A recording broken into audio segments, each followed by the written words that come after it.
ഇതെന്താണെന്ന് ആർക്കെങ്കിലും മനസ്സിലായോ? ഞാൻ പറയാണ്ട് ആർക്കും മനസ്സിലാവില്ല എന്ന് എനിക്കറിയാം. എന്നാലും വെറുതെ ചോദിച്ചു എന്ന് മാത്രം.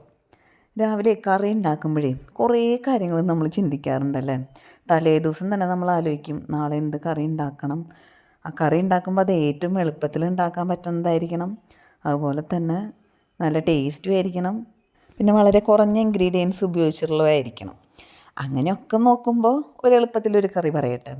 ഇത് നമ്മുടെ സ്വന്തം പരിപ്പും മത്തങ്ങയും ചേർത്ത് വെച്ച പുളിങ്കറിയാണ് കേട്ടോ. ഇത് ഉണ്ടാക്കാൻ എളുപ്പമാണ്. നമുക്ക് രാവിലെ നേരത്തെ എണീറ്റ് കറി വെക്കേണ്ടതെന്ന് ആലോചിച്ചുള്ള ടെൻഷൻ വേണ്ട, പെട്ടെന്ന് തീരും. അതുപോലെ തന്നെ നല്ല ടേസ്റ്റിയുമാണ്. അപ്പം നമുക്ക് തുടങ്ങിയാലോ? അപ്പോൾ ഇതിനായിട്ടേ ഞാൻ മത്തങ്ങയുടെ ഒരു ചെറിയ കഷ്ണം എടുത്തിട്ട് ഇതുപോലെ വലിയ പീസുകളായി കട്ട് ചെയ്തെടുത്തിട്ടുണ്ട്. ചെറിയ പീസാക്കേണ്ട കാര്യമില്ല. മത്തങ്ങ നമുക്ക് പെട്ടെന്ന് വേവിച്ചെടുക്കാവുന്നേ ഉള്ളൂ. അപ്പോൾ നമുക്ക് വലിയ പീസുകളായിട്ട് തന്നെ കട്ട് ചെയ്തിടാം. എന്നിട്ട് നമുക്കതിലേക്ക് അത് വേവാനായിട്ട് ആവശ്യത്തിന് വെള്ളം ഒഴിച്ച് കൊടുക്കാം. പിന്നെ നമ്മളതിലേക്ക് ചേർക്കേണ്ടത് എരിവിനനുസരിച്ചിട്ട് പച്ചമുളക് ചേർത്ത് കൊടുക്കണം. പിന്നെ ഒരു 1/4 ടീസ്പൂണോളം മഞ്ഞൾപ്പൊടിയും പിന്നെ എരിവ് നോക്കിയിട്ട് കുറച്ച് മുളക് പൊടി. നമ്മൾ പച്ചമുളക് ചേർത്തിട്ടുണ്ട് കേട്ടോ, അപ്പോൾ അതനുസരിച്ചിട്ട് മുളക് പൊടി ചേർക്കണേ. പിന്നെ ആവശ്യത്തിന് ഉപ്പും ചേർത്തിട്ട് അത് നന്നായിട്ടൊന്ന് നമുക്കൊന്ന് വേവിച്ചെടുക്കണം. മത്തങ്ങ പെട്ടെന്ന് തന്നെ വേവിട്ടാ. 3-4 മിനിറ്റിനുള്ളിൽ തന്നെ നമ്മുടെ മത്തങ്ങ നന്നായിട്ടൊന്ന് വെന്ത് കിട്ടും. ഈ കറി ഉണ്ടാക്കുമ്പോഴേ നല്ല വിളഞ്ഞ മത്തങ്ങ എടുക്കുന്നതായിരിക്കും കുറച്ചും കൂടെ ടേസ്റ്റ് കൂടുതൽ. പിന്നെ നാളികേരം ഉപയോഗിക്കാണ്ട് ഉണ്ടാക്കണ കാരണം നമുക്ക് പെട്ടെന്നത് റെഡിയാക്കി എടുക്കാവുന്നതേ ഉള്ളൂ. ചില ദിവസങ്ങളിൽ നമ്മൾ രാവിലെ നേരം വൈകി എണീറ്റു. അപ്പോൾ പിന്നെ നമുക്ക് ഭയങ്കര ടെൻഷനാവുമല്ലോ, കറി എന്ന് ഉണ്ടാക്കണം, കുട്ടികൾക്ക് സ്കൂളിൽ പോകണം, അപ്പോൾ പെട്ടെന്ന് ഉണ്ടാക്കി തീരും വേണം. അപ്പോൾ അങ്ങനെയുള്ള സന്ദർഭങ്ങളിലൊക്കെ ഉണ്ടാക്കാൻ പറ്റിയൊരു കറിയാട്ടോ നമ്മുടെ ഈ പുളിങ്കറി. ഇത് കുട്ടികൾക്കൊക്കെ ഇഷ്ടപ്പെടും. ചെറിയൊരു മധുരമൊക്കെ വരുന്ന ഒരു കറി ആയതുകൊണ്ട് കുട്ടികൾക്ക് ഇഷ്ടപ്പെടും. ഇനിയും മധുരം ചേർക്കാൻ ഇഷ്ടമില്ലാത്തവർ ചേർക്കേണ്ട ആവശ്യമില്ല കേട്ടോ. നമുക്ക് 2 രീതിയിലും അത് തയ്യാറാക്കാവുന്നേ ഉള്ളൂ. അതവിടെ നിന്ന് നന്നായി തിളക്കിയിട്ട് നമ്മുടെ മത്തങ്ങയൊക്കെ വെന്ത് വരും കേട്ടോ ഈ സമയം.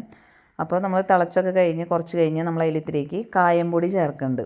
ഇനി കായം പൊടിയായിട്ടില്ലെങ്കിൽ നമ്മുടെ കട്ടക്കായല്ലേ, അതൊരു ചെറിയ പീസ് ചേർത്താലും മതി.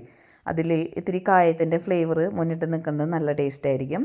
പിന്നെ നമ്മൾ ചേർക്കുന്നത് പുളി വെള്ളത്തിൽ കുതിർക്കാൻ വെച്ചിട്ടുണ്ടായിരുന്നു. അത് പിഴിഞ്ഞ വെള്ളമാണ് നമ്മൾ ചേർത്ത് കൊടുക്കുന്നത്. നമ്മുടെ വാളം പുളിയില്ലേ, അതാട്ടോ ചേർക്കണം.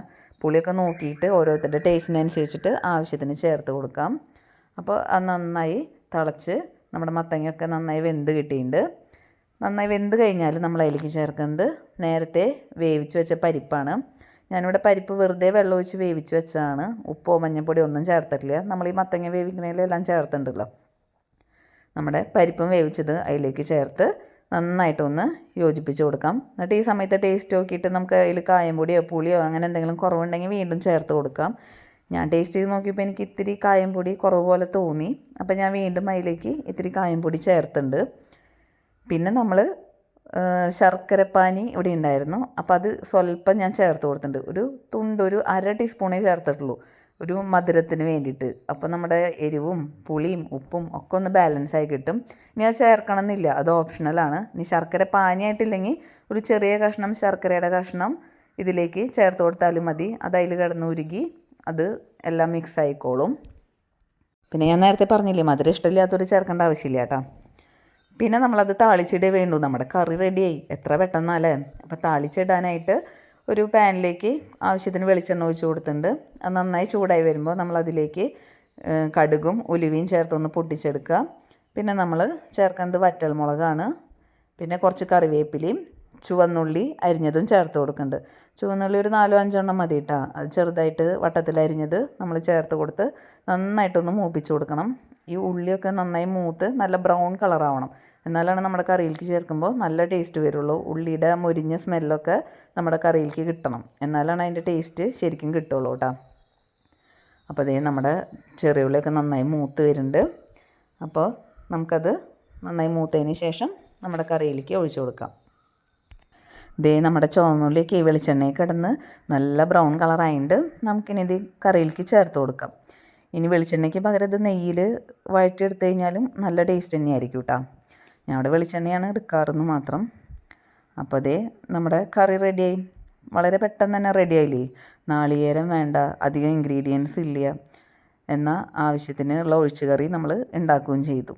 പെട്ടെന്ന് തയ്യാറാക്കി എടുക്കുകയും ചെയ്തു. അപ്പോൾ നേരില്ലാത്ത സമയങ്ങളിലൊക്കെ ഇത് എന്തായാലും ട്രൈ ചെയ്ത് നോക്കാവുന്ന റെസിപ്പി തന്നെയാണ് കേട്ടോ. വീഡിയോ ഇപ്പോൾ എല്ലാവർക്കും ഇഷ്ടമായില്ലേ?